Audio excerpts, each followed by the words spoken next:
Welcome back to the Veterans Corner. Since retiring from the Air Force, John Silva has dedicated his life to honoring Medal of Honor recipients and the Tuskegee Airmen and women by preserving their likenesses with his artwork. This is his story. As a young boy growing up in Pueblo, Colorado, John Silva was inspired to pick up a paintbrush after an Easter church service. Little did he know his childhood hobby would turn into a passion decades later. Silva joined the Army at age 16. He was soon discharged for being underage, but that didn't stop him from re-enlisting. As soon as I became eligible to join the military, I went into the United States Army Air Corps, Air Force. And shortly after I enlisted in that, the USSAF reverted to United States Air Force. So I was in the Air Force before there was an Air Force. So that was kind of interesting. Silva's tour of duty started out in England and Germany during the Korean War. While in Europe, he visited a myriad of museums. They left a lasting impression on him and his artwork. Then I was assigned to Vietnam in 1964, and when I got there, it was kind of a scary thing.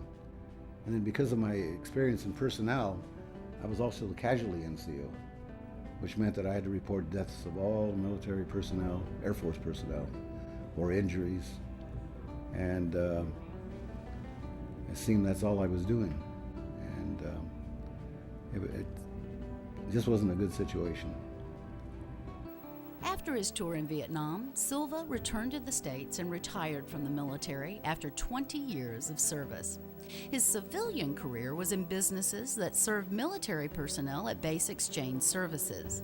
After overcoming cancer that affected one of his fingers, Silva decided to do something with his artwork. In 1989, after studying techniques used by master artisans, he resumed his childhood hobby with a new passion. He focused his talent on commemorating two groups of National War heroes, the Tuskegee Airmen and Women, and the Medal of Honor recipients. I thought these men should be honored, and I was going to try to honor them in the best way that I could, and the best way that I could was through my portrait work.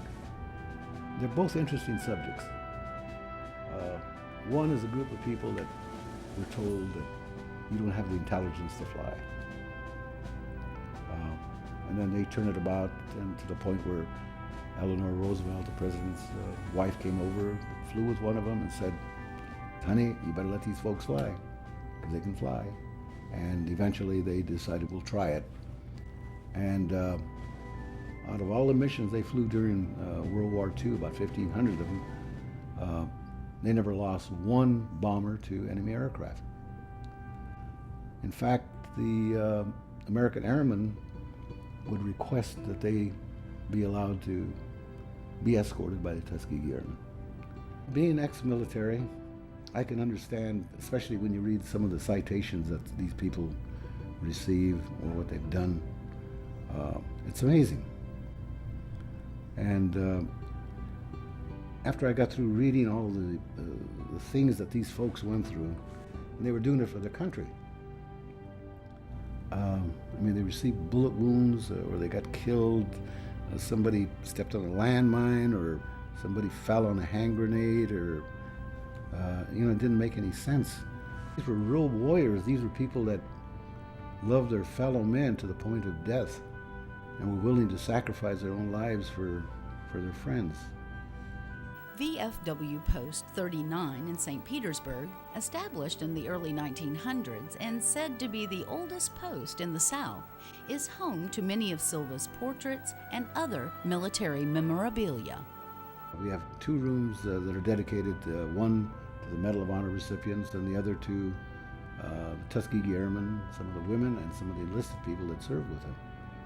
Some of my work has been accepted by the British War Museum in Duxford, England.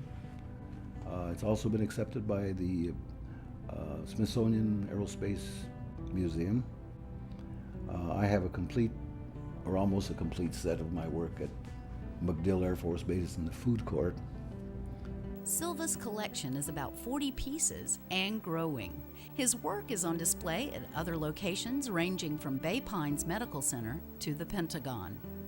So it's been a goal of mine to make sure that Americans don't forget these ordinary Americans who turned into extraordinary heroes, because that's what they are.